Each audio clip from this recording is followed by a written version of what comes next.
What is the real reason why your plastic surgeon won't let you do high-intensity exercises after your surgery?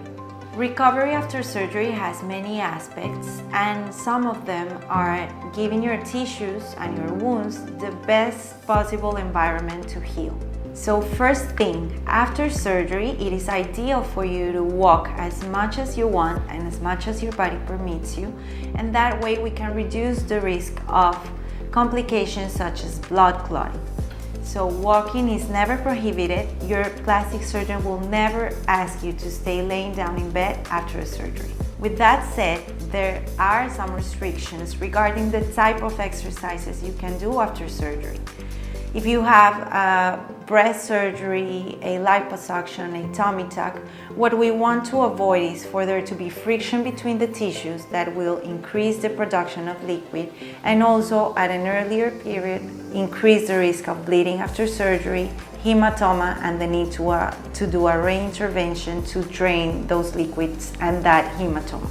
Later in the postoperative period, where the tissues are already sticking down, we might increase gradually our intensity in the exercises, maybe after the 6th week, where everything is already tight, we don't have bleeding or seroma risk, but the swelling is still trying to go down. So we want to be gentle with the body and give it some time for the swelling to go down and for everything to kind of keep settling down so we don't take a step back on the healing process. As for heavy lifting, it depends on the procedure, and this is something that you need to talk about with your plastic surgeon, because depending on the area that we're operating on, the indications may be a little different.